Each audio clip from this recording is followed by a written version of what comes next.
Manhattan sprawled below Michael Sterling's penthouse eyrie like a circuit board of avarice and ambition, glittering coldly beneath a bruised twilight sky. At 78, Michael stood framed by floor-to-ceiling glass, a silhouette etched with the weary burden of unimaginable wealth. The view commanded billions, yet all he saw were ghosts reflected in the polished obsidian floor, phantoms of deals closed, rivals crushed, empires built on foundations of relentless drive and solitude. A gilded frame held, captive a faded photograph. A younger Michael, radiating uncomplicated joy, his arms encircling his late wife Eleanor and their two radiant children, Michelle and John. Back then, love wasn't measured in quarterly reports or stock dividends. Eleanor's gentle voice, forever silenced by a sudden aneurysm 5 years prior, seemed to echo from the very walls. Michael, build bridges to their hearts, not just walls around your wealth. A fortune without love is a gilded cage. He'd failed her, spectacularly. Michelle, now 42, was a socialite sculpted by privilege and sharpened by entitlement, her warmth reserved for those who amplified her status. John, 40, was his corporate mirror image. Brilliant, ruthless, viewing relationships through the lens of strategic advantage. Their calls were scheduled, their visits perfunctory, their affection as a carefully calculated hostile takeover. Only Thomas, the quiet 25-year-old Eleanor had fiercely championed adopting after a car crash orphaned him at 10, carried an echo of her compassion. But Michael, blinded by dynastic pride and the corrosive belief that blood was the only true bond, had relegated Thomas to the periphery, a polite afterthought in the Sterling saga, granted a modest trust fund but excluded from the inner sanctum of power and expectation. He worked as a social worker in the Bronx, a choice Michelle derided as quaint poverty tourism, and John dismissed as economically irrational. Tonight, the void yawned wider than the city canyon below. Clutching a damning medical report, a masterful forgery commissioned from a discreet specialist for a king's ransom, Michael initiated his desperate, final gamble. The sterile diagnosis screamed terminal, weeks, perhaps months, aggressive carcinoma. It wasn't just a lie, it was a scalpel poised to dissect the souls of his heirs. What will be left when you're gone? Eleanor's ghostly question hung in the air. Tears or transaction papers? It was time for the Sterling test. Time to see if any bridge to their hearts remained, or if the gilded cage had imprisoned them all. Dr. Aris Thorne's exclusive Upper East Side clinic smelled of lemongrass disinfectant and unspoken secrets. Michael sat ramrod straight in the minimalist leather chair, facing the man who was both accomplice and confessor. Thorne, his expression calibrated to professional gravitas, slid the thick report across the polished teak desk. The words screamed in bold font, terminal, poor prognosis, weeks to months, aggressive metastatic carcinoma. Michael, I wish the news were different, Thorne murmured, the lie catching slightly in his throat despite the obscene compensation deposited offshore. The scans, they're conclusive. It's incredibly aggressive. Michael absorbed the fiction, letting a tremor he didn't have to fake ripple through his papery hands. His fear wasn't of the non-existent cancer, but of the devastating truth the report might unmask about his children. He focused on a memory, John, age 7, presenting him with a clumsily painted clay ashtray, beaming with unguarded pride. Where had that boy gone? Call them, Michael rasped, his voice sandpaper rough.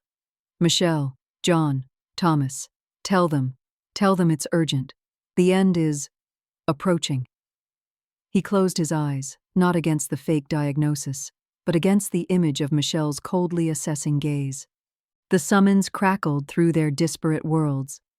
Michelle, lunching at Cipriani, dropped her fork with a theatrical clatter. her mind instantly racing through implications.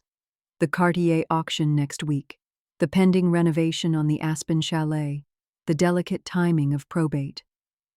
John, mid-negotiation in a Tokyo boardroom via hologram, curtly excused himself, his mind already restructuring Sterling Industries' leadership flowchart, calculating the immediate liquidity of non-core assets.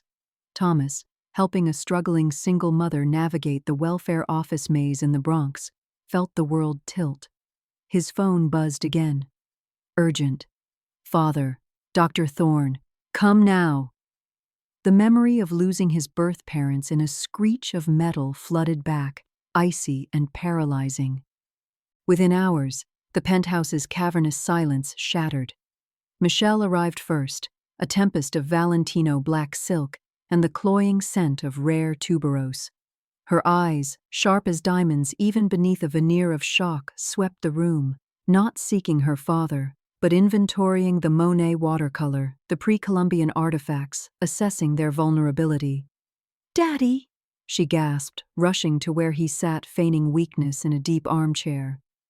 Her embrace was stiff, her Gucci-clad arms barely encircling him, a calculated peck landing near his temple. How could this happen? We must get second opinions. Third, the Mayo Clinic, Zurich.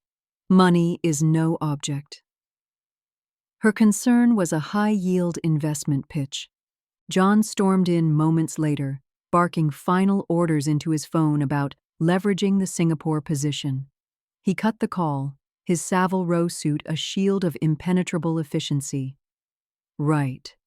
This is suboptimal, Father. We need immediate clarity. The company structure, the interlocking holdings. Power of attorney requires urgent execution. Thorne, what's the realistic timeline? He didn't approach Michael.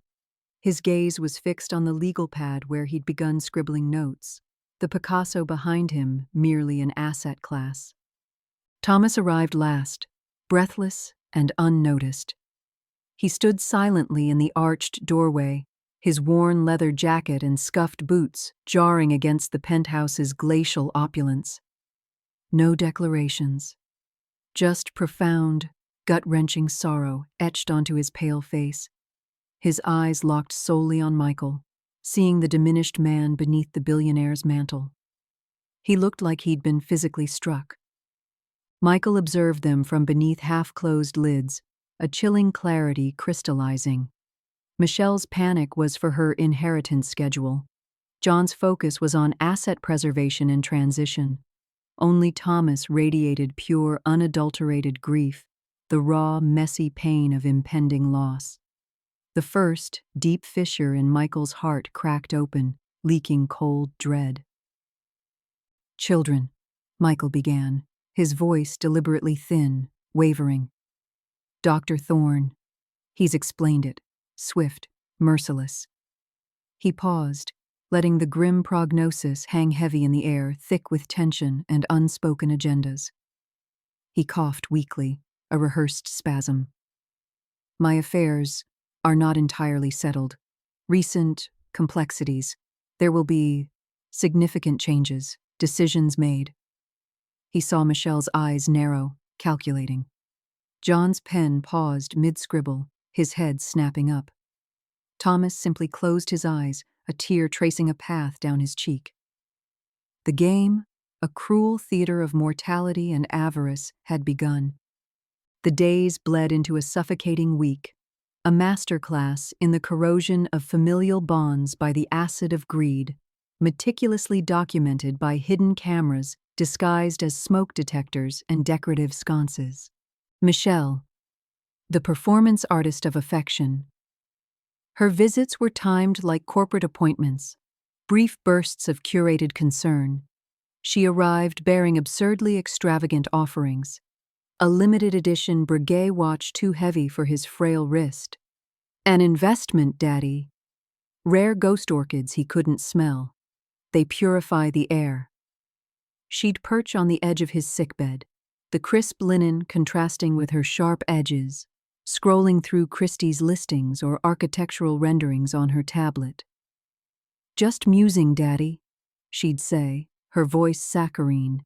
"About the Hamptons estate. Wouldn't it make a divine members-only wellness retreat? Think of the exclusivity. For other people, naturally." She'd monologue about maintaining the sterling prestige, the burden of their social standing. One afternoon, as Michael feigned a particularly violent coughing fit, she leaned in conspiratorially, her expensive perfume cloying. "Daddy, about the Van Cleef collection. John always insisted Mother promised it to him years ago, but we both know she adored me more. Perhaps we could quietly adjust the codicils now? Avoid such unpleasantness later." Her eyes, devoid of warmth, held only the cold gleam of acquisition. The mask shattered completely when Michael, mid-cough, reached out a trembling hand. Michelle recoiled instinctively, pulling her silk sleeve away as if from contagion, a flash of naked disgust overriding her performance. "Oh, nurse!" she called sharply, backing away towards the door, her priority, self-preservation and asset protection, laid bare. John, the CEO of Demise. His approach was a clinical takeover. He annexed Michael's walnut-paneled study, transforming it into a command center. Teams of stone-faced lawyers and financial advisors marched in and out. Documents materialized for signature. Complex instruments transferring voting rights, authorizing aggressive liquidations of underperforming assets, often the very charities Eleanor had poured her soul into. Restructuring trusts to maximize his immediate control. He spoke in the sterile jargon of finance, streamlining holdings, maximizing shareholder value, securing the long-term legacy, meaning his dominion. During one particularly grueling briefing held audibly beside Michael's open bedroom door, Michael weakly protested the proposed sale of the Sterling Wilderness Conservancy. 10,000 acres of old-growth forest Eleanor had fought passionately to protect. John's veneer of patience evaporated. "Father, sentimentality is a luxury we cannot afford. Dead trees don't generate ROI, your judgment," he stated coldly, turning a page in a prospectus, "is clearly clouded by your condition." He rarely entered the sick room. He held board meetings adjacent to it, his voice booming through the door discussing billion-dollar mergers while his father lay dying meters away. When Michael, voice thready, once asked for a simple glass of water, John didn't glance up from his Bloomberg terminal. He waved a dismissive hand towards the silent private nurse. "Handle it. I'm closing the Hong Kong acquisition." The message was clear. The dying patriarch was now an operational inconvenience. Thomas, the steward of solace. He came every single day, arriving on the subway, unnoticed by the building's haughty concierge. He brought no extravagant gifts, only the quiet constancy of his presence. He carried a worn, leather-bound copy of Psalms he'd found among Eleanor's cherished books. He didn't talk of stock portfolios or social calendars. He simply was there. He'd pull a chair close and read aloud, his voice a calm, steady anchor in the storm of sickness and avarice. He lingered on passages that spoke of refuge and enduring love. "A father to the fatherless, a defender of widows, is God in his holy dwelling. God sets the lonely in families." Psalm 68, 5-6a. "A friend loves at all times, and a brother is born for a time of adversity." Proverbs 17:17. He adjusted Michael's pillows with a tenderness Michael hadn't experienced since Eleanor's touch. During painful, racking coughing fits that sent Michelle fleeing, Thomas would hold his father's frail hand, his gaze steady, offering silent strength. He learned the names of the nurses, Maria and Ben, thanking them sincerely, sometimes bringing them thermoses of hot coffee from the deli downstairs. He'd talk softly, not of billions, but of small graces. The determined robin rebuilding its nest on the penthouse balcony after a storm, the way the late afternoon sun painted the skyscrapers gold. A warm memory of Eleanor patiently teaching him to bake her famous oatmeal cookies, filling the kitchen with laughter and the smell of cinnamon. One rain-lashed evening, tears silently tracing paths down his cheeks, Thomas whispered, "I'm not ready to lose another parent, Dad. But I'm here, for whatever you need, however long it takes, however it ends." It was a vow, unadorned and absolute. Michael, playing his weakening role, once rasped, "Thomas, why?" The others, they see the finish line, they see the prize. Thomas just squeezed his hand, his eyes holding Michael's with startling, unwavering intensity.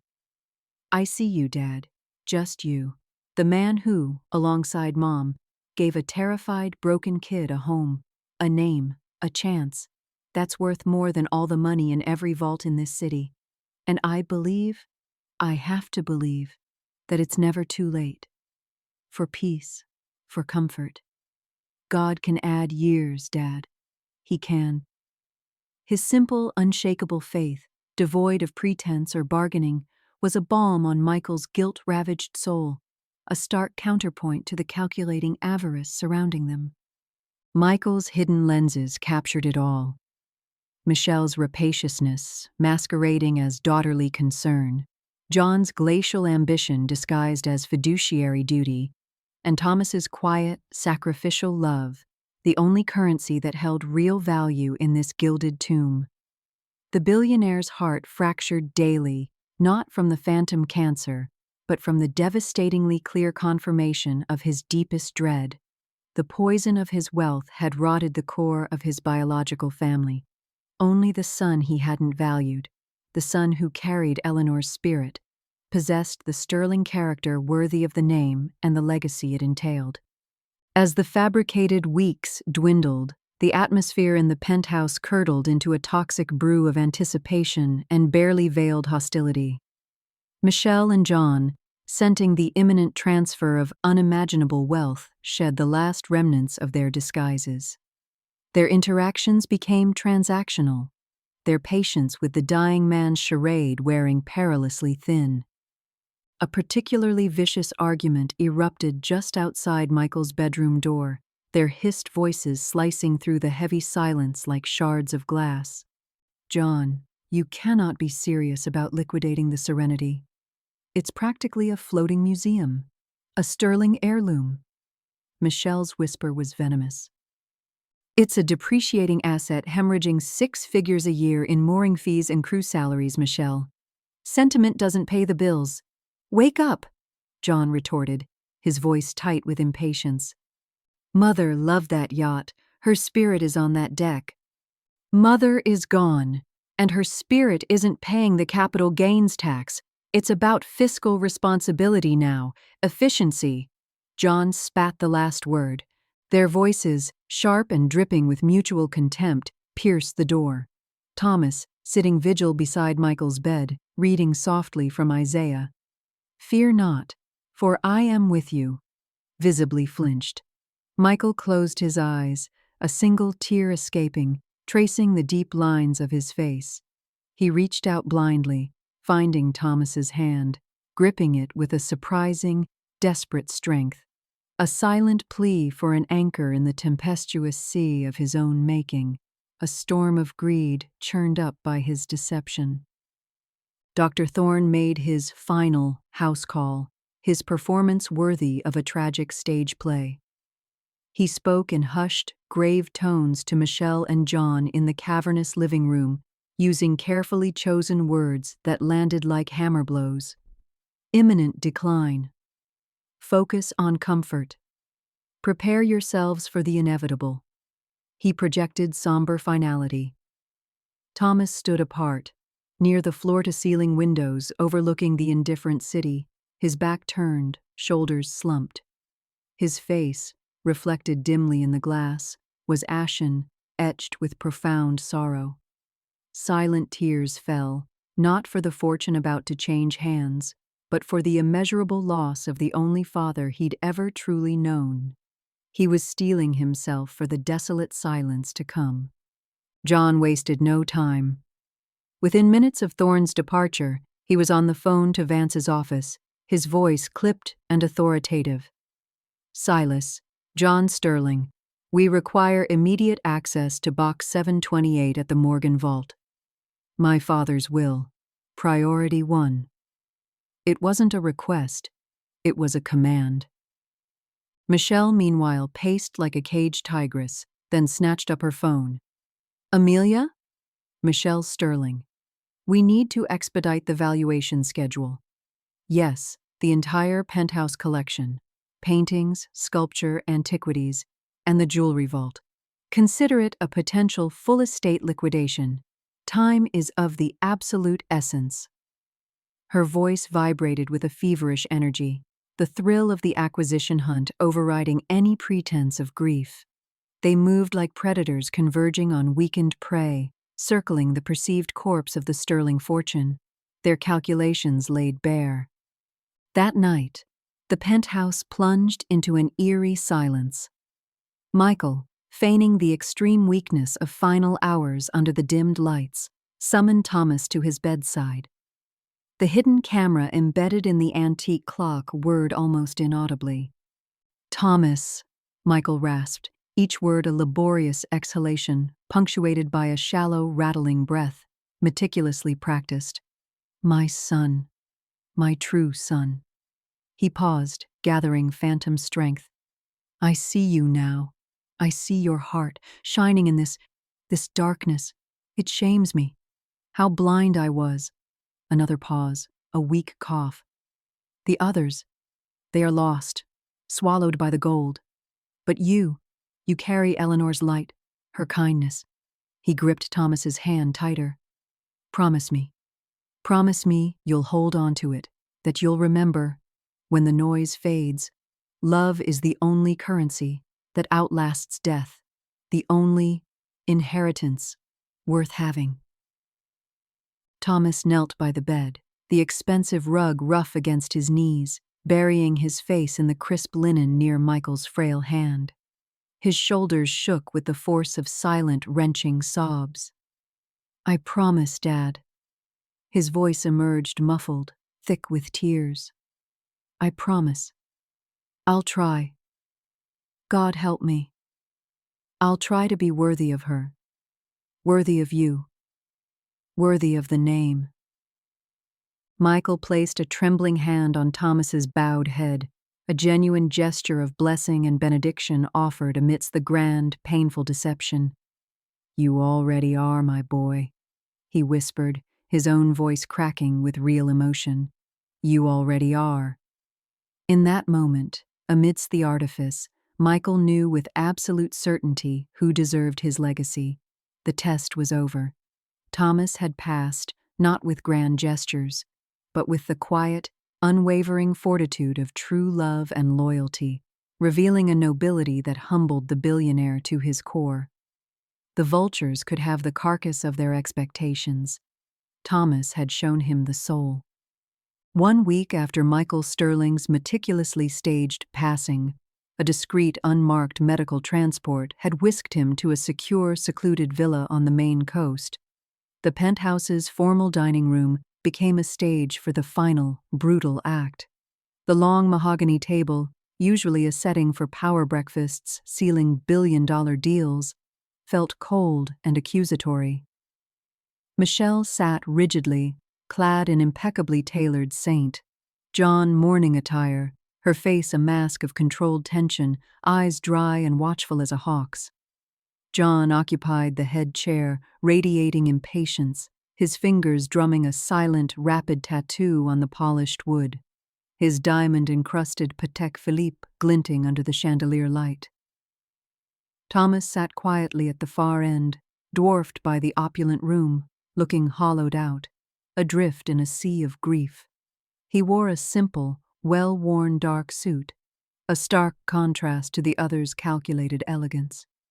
The air hung thick with unspoken greed, resentment, and the chilling finality of death.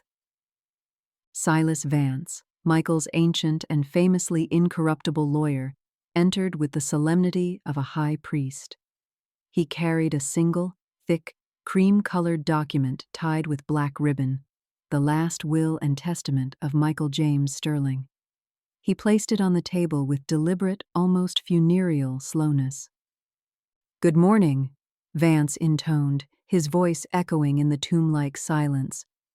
"We are convened for the reading of the last will and testament of Michael James Sterling, dated and executed in my presence on the 12th of October of this year."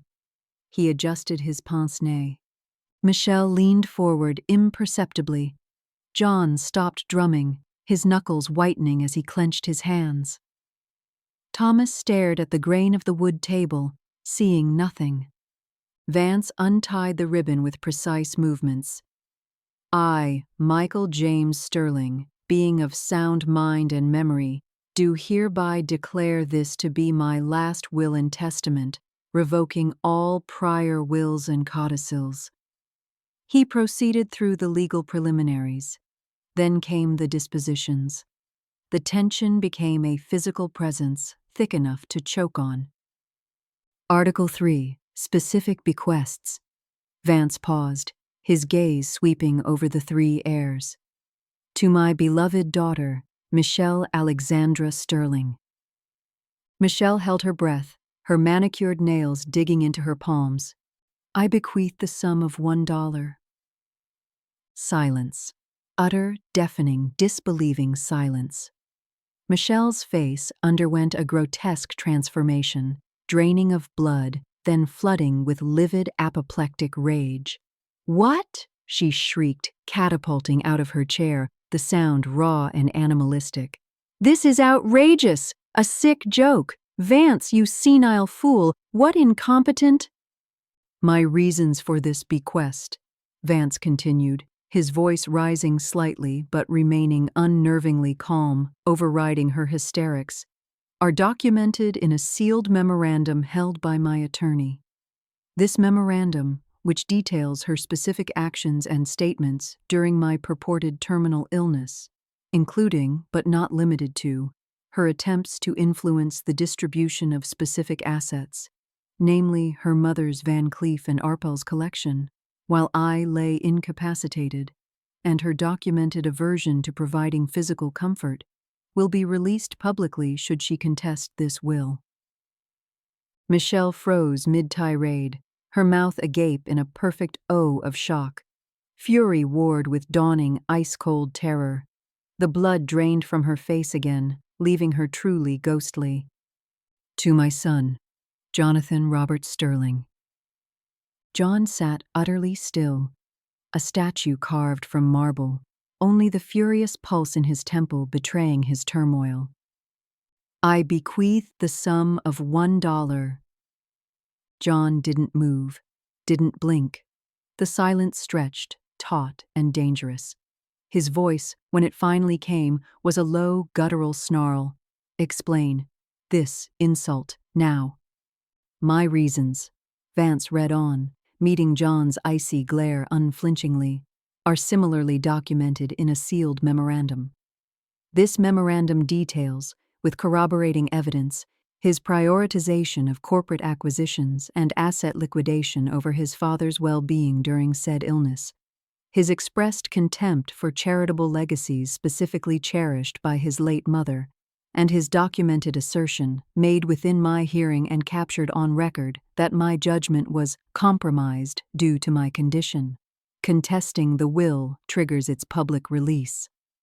John's veneer of icy control shattered. He surged halfway out of his chair, slamming his fist onto the table with a crack that made the crystal glasses chime. "He was dying. He was compromised. This is vindictive madness. Senile malice." Spittle flew from his lips. Vance remained impassive, turning the page as if John hadn't spoken. "To my adopted son, Thomas James Evans." Thomas looked up, startled, his eyes wide with confusion and raw, unprocessed grief. He expected nothing, less than nothing. Michelle and John swiveled towards him like synchronized predators, their expressions radiating pure, undiluted venom. "I bequeath the entirety of the rest, residue, and remainder of my estate, including all real property, wherever situated, all holdings, securities, and cash equivalents, all interests in Sterling Industries and its subsidiaries, all art collections, vehicles, yachts, and personal effects. In short, everything of which I die possessed. The words detonated in the room. Michelle gasped, a strangled sound. John emitted a guttural roar of disbelief. "No, that cannot stand. He's not blood. That waif? That charity case Eleanor foisted upon us?" His voice cracked with fury and disbelief. Thomas flinched as if physically struck, recoiling from the vitriol and the staggering magnitude of the bequest. "Mr. Vance, there must be— I can't accept." He stammered, utterly overwhelmed, his voice barely a whisper. Vance held up a commanding hand. "There is, however, one condition precedent attached to Thomas's inheritance." He paused, letting the suffocating weight of Michelle and John's incandescent rage and Thomas's stunned horror press down. Thomas must agree to the immediate disclosure of a sealed medical report and accompanying video documentation, currently held securely by my attorney and Dr. Eris Thorne, to all parties present at this reading. Before the storm of protests could fully erupt, Vance pressed a button on a small remote. A large, high-definition screen descended silently from the ceiling at the end of the dining room. A side door opened, and Dr. Thorne walked in, his face pale but set in grim determination, taking a position near Vance. The screen flickered to life. It showed Michael Sterling. Not the frail, dying wraith of the past weeks, but a man sitting upright in his favorite wingback chair in his private study. He looked pale, perhaps thinner, but undeniably alive and alert. His eyes held a fierce, penetrating intelligence. The date stamp in the corner was glaringly clear. Yesterday. "Hello, Michelle, John, Thomas." Michael's voice, strong, clear, and laced with profound disappointment, filled the room. Michelle screamed, a high-pitched, primal sound of terror and betrayal. John staggered back as if electrocuted, crashing into his chair, his face draining of all color, a hand clutching his chest. Thomas stared, his mind utterly short-circuiting, tears of confusion and dawning, impossible hope blurring his vision. "If you're seeing this," Michael continued, his gaze sweeping the invisible audience, lingering with chilling intensity on the spots where Michelle and John sat, "it means I have survived. My diagnosis of terminal carcinoma was entirely fabricated, a carefully constructed deception." The air vanished from the room. Michelle slumped, hyperventilating. John simply gaped, his mouth working soundlessly, the foundation of his world crumbling to dust. "I was dying," Michael stated, his voice thick with raw emotion, "but not from cancer. I was dying inside, from the gnawing fear that the fortune I spent a lifetime amassing had cost me the only thing Eleanor and I ever truly wanted, a loving family, that it had turned my own children into vultures, circling, waiting for the last breath to escape so they could pick the carcass clean. I needed undeniable truth. I needed to see your hearts laid bare when faced with my mortality and the siren song of unimaginable wealth. I staged the ultimate test, the Sterling test." The screen split. On the right, Michael spoke. On the left, damning video clips began to play in high definition, with crystal-clear audio. Michelle, recoiling violently from Michael's cough, her face twisted in disgust, then, leaning in conspiratorially, "Adjust the codicils now? Avoid unpleasantness later," regarding the jewelry. John, waving away the nurse when Michael asked for water, eyes fixed on his screen. "Handle it. I'm closing the Singapore deal." Michelle, scrolling through real estate renderings, A divine members-only wellness retreat. For other people, of course. John. Coldly dismissing the conservation land. Dead trees don't generate ROI. Your judgment is clearly compromised. Michelle and John. Their vicious hallway argument about the yacht. Mother loved that yacht. Mother is dead. It's about efficiency now. The footage was relentless, mortifying. Then the screen shifted entirely. No split screen for contrast. It was a deliberate, brutal juxtaposition. Thomas, reading Psalms softly, his voice calm, gently adjusting Michael's pillows, his touch tender. Holding Michael's hand during a coughing fit, his gaze steady, compassionate. Whispering, tears in his eyes, "I see you, Dad." Kneeling by the bed, face buried, promising, "I'll try to be worthy." The contrast wasn't just clear, it was annihilating, obliterating any possible defense. "I saw avarice," Michael stated, his voice hardening into forged steel as he looked directly at Michelle and John through the screen. "I saw naked entitlement.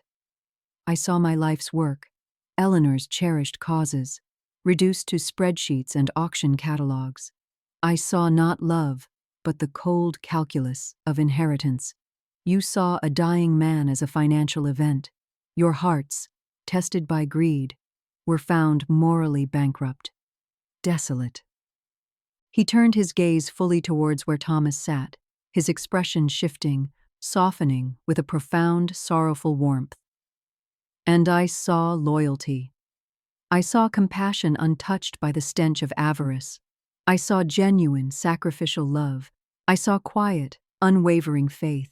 I saw a son who cared for the man, flawed, failing, and frightened, not the fortune. I saw Eleanor's beautiful, indomitable spirit alive in him.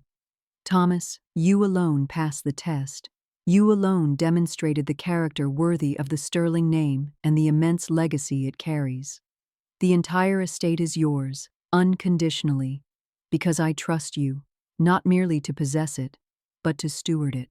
To wield its power not for self-aggrandizement, but with the same integrity, compassion, and reverence for what is truly sacred that you showed me when you believed I had nothing left to offer but my final, worthless breath." The video ended abruptly. The screen went black.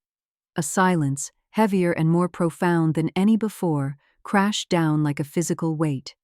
Michelle dissolved into hysterical, shuddering sobs, a toxic mix of rage, abject shame, and terror for her ruined future. John remained motionless, staring blankly at the dark screen, his face a mask of utter devastation, his carefully constructed world reduced to rubble. Thomas sat frozen, tears streaming unchecked down his face, the seismic waves of the deception, the betrayal of his siblings, and the crushing weight of the inheritance crashing over him in an incomprehensible flood. Vance cleared his throat, the sound unnaturally loud. "Mr. Sterling is currently recuperating at a secure location. His health is good. He instructed me to inform you that any legal contest initiated by Michelle Alexandra Sterling or Jonathan Robert Sterling will result in the immediate public release of the full, unedited video documentation and the detailed memoranda summarizing their conduct during his illness. He strongly advises you both to consider your next actions with extreme prudence." The unspoken threat hung in the air. Their utter humiliation and social annihilation would be complete. The fallout was swift, brutal, and played out on the merciless stage of public scrutiny. When Michelle and John, fueled by blind fury and disbelief, initially threatened lawsuits, ranting about undue influence, elder abuse by Thomas, and mental incapacity of the testator, an anonymous, high-definition video package arrived at the offices of the most influential financial news network. Carefully selected, damning clips leaked online. Michelle recoiling in disgust. John dismissing his father's request for water. Their hallway argument about the yacht. The footage went viral within hours. The Sterling vultures trended globally. Society blogs that once chronicled Michelle's every move now mocked her avarice. Business journals dissected John's cold ambition, questioning his fitness to lead any enterprise. Trust evaporated. John's carefully orchestrated mergers collapsed as partners fled the toxic association. Michelle's invitations dried up. Her friends vanished like smoke. They became pariahs, their names synonymous with greed exposed.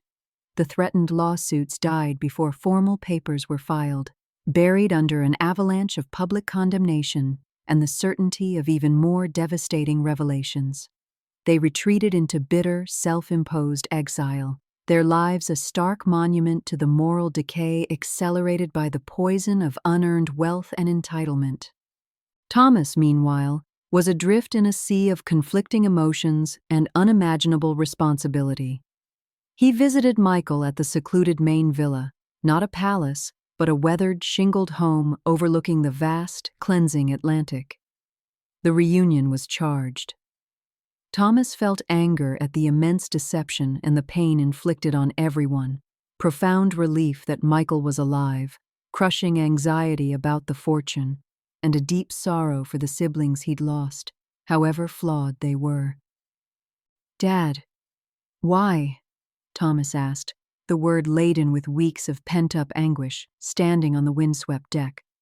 The lies, the cruelty, making me complicit, seeing them stripped bare like that, seeing me exposed. It was monstrous.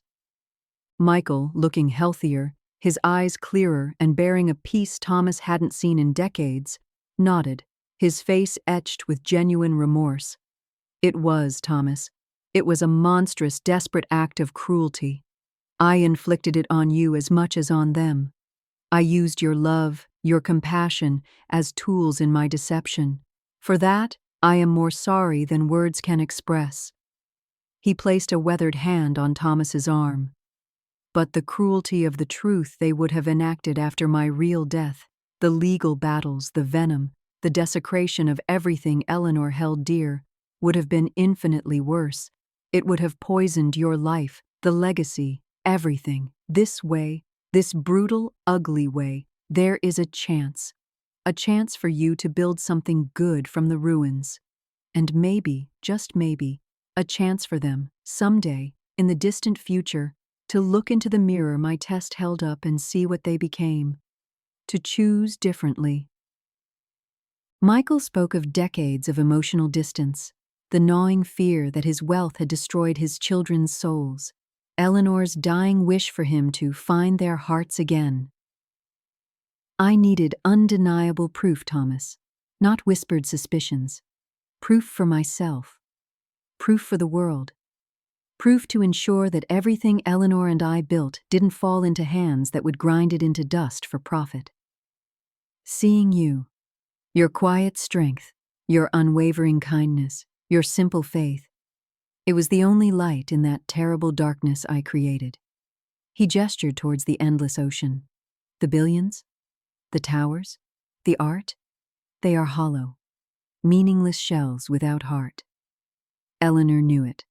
"I forgot it. You reminded me. My true legacy," his voice cracked, "isn't Sterling Industries.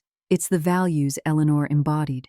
Compassion, integrity, humility, faith, stewardship. I saw those shining in you, Thomas. Not in my blood, but in my son." Thomas spent weeks in prayer and quiet contemplation, seeking counsel from a trusted pastor and the director of the Bronx Community Center where he'd worked.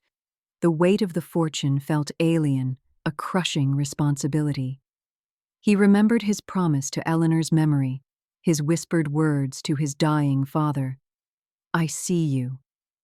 He realized the inheritance wasn't a prize, it was a sacred trust, a divine mandate to use this colossal power for genuine good, to be a steward, not an owner. His first act was not a corporate takeover or a splashy purchase, but a quiet visit to the struggling Bronx Community Center. He met with the exhausted director, Mrs. Alvarez. "The building," she sighed, gesturing at the leaking roof, the peeling paint. "The landlord is selling. We have months, maybe." Thomas handed her a simple envelope. Inside was a deed, the building now owned outright by the center, mortgage-free, and a substantial endowment for programs. "Eleanor Sterling believed in this place," Thomas said quietly, witnessing the shock and overwhelming relief flood Mrs. Alvarez's face, followed by tears of joy from the staff gathering around. That visceral experience, the tangible impact of lifting a burden, enabling hope, solidified his path.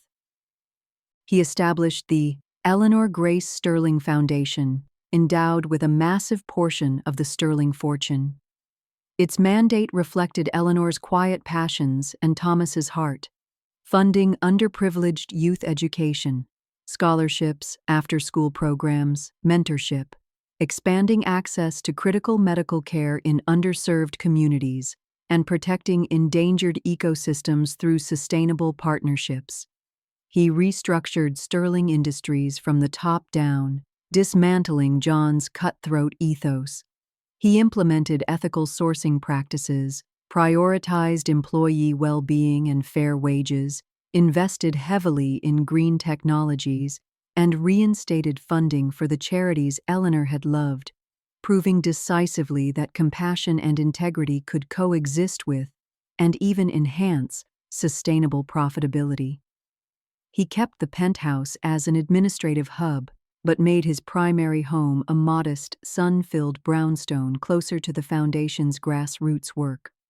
One crisp autumn afternoon, over a year after the shattering will reading, Thomas found Michael contentedly pruning rose bushes in the villa's garden, the salt air carrying the scent of earth and sea. Thomas handed him a plain manila envelope. "What's this, son?" Michael asked, wiping his hands. "Open it." Inside were formal legal documents.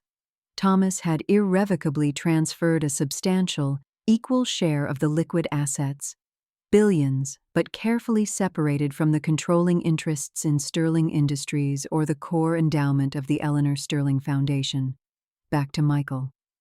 And he had directed equivalent shares be placed into independently managed trusts for Michelle and John. The trusts came with stringent, non-negotiable conditions. Full access would only be granted after each sibling completed a rigorous 2-year program.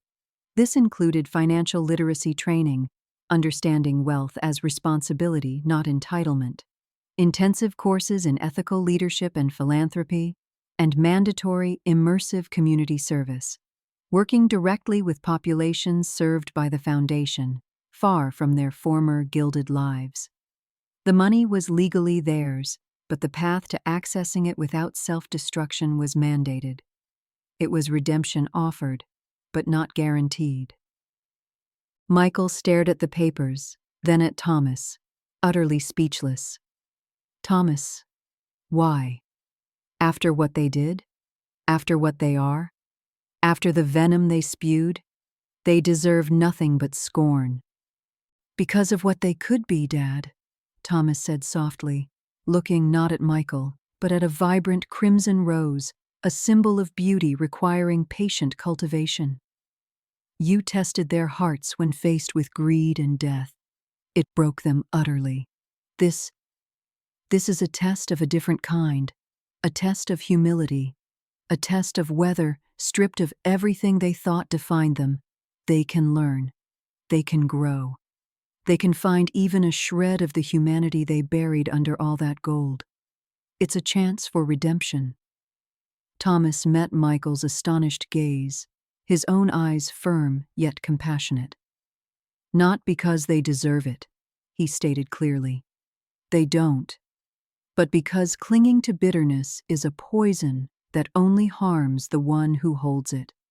Because Mom believed fiercely in the possibility of change, in the power of a second chance. Because my faith tells me grace is offered freely, even when it's wildly undeserved. The money is there, in trust. but the choice to walk the path, to become someone remotely worthy of that grace, of that second chance. That's theirs alone. I won't enable their old, destructive lives. But I won't slam the door of hope shut forever either. The bridge is there, Dad. They have to choose to cross it.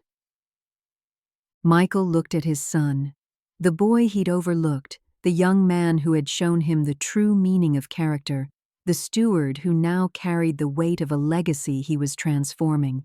He saw Eleanor's unwavering compassion, her boundless empathy, her quiet, fierce faith reflected in Thomas's eyes. Tears welled in the old billionaire's eyes, not of sorrow, but of profound, humbling gratitude and awe. You ... Michael whispered, his voice thick with emotion, reaching out to grasp Thomas's shoulder. You truly are her son. Her spirit lives in you, and you are a far, far better man than I ever was, Thomas. This, he gestured to the documents, to Thomas, to the radical act of mercy embodied in the trusts. This is the legacy. Not the steel and glass downtown, but this heart, this understanding. You grasp what I learned only when I stared into the abyss I created. Wealth attracts vultures, Thomas. It breeds entitlement and decay. But true character? It attracts blessings. It builds things of enduring substance. It plants seeds in barren ground and believes in the harvest. He squeezed Thomas's shoulder, his grip surprisingly strong. You have my blessing, son. Always. Lead with that heart. Guard it. Nurture it. And the rest will follow. For the first time in decades, Michael Sterling felt the crushing weight of his fortune lift, replaced by the liberating lightness of hope, entrusted to the most capable hands imaginable. The saga of the Sterling test became a modern parable, dissected in business ethics seminars and whispered about in church basements alike. Michael Sterling lived quietly for another decade in his Maine sanctuary, finding profound peace in the simplicity of gardening, long walks on the rocky shore, and watching Thomas build a different kind of empire, one whose foundation was compassion, whose currency was hope. He reconciled cautiously with Michelle and John after they completed their arduous, mandated journeys. The road was fraught with resentment, setbacks, and moments of near relapse, but glimmers of hard-won humility and dawning self-awareness occasionally broke through. They never regained their former gilded status or Thomas's full, unguarded trust, but they lived comfortable, quieter lives, perhaps finally beginning to grasp the devastating cost of their prior choices and the priceless value of the bridge Thomas had offered. Thomas Sterling Evans, guided by an unshakable faith and the luminous memory of the mother who saved him, became renowned not merely for his wealth, but for his unimpeachable integrity and transformative vision. The Eleanor Grace Sterling Foundation flourished, touching and uplifting millions of lives globally. He married Sarah, a passionate teacher he met while reviewing a foundation literacy initiative in Detroit, raising their children with the core values of service, humility, and genuine human connection. The Sterling name, once synonymous only with ruthless ambition and cold wealth, gained a powerful new resonance. Redemption, stewardship, and the enduring, transformative power of love tested in the fire of greed and proven incorruptible. He often reflected on the verse he'd read to his dying father, now understanding its profound depth. A friend loves at all times, and a brother is born for a time of adversity. He knew fortunes could evaporate, empires crumble, but a loving, faithful heart, tested relentlessly by the allure of limitless wealth and found steadfastly pure, was a legacy that echoed through generations, a testament that in the end, only love endures. The billionaire's secret test hadn't just redistributed wealth, it had revealed the unshakable truth that defines our humanity.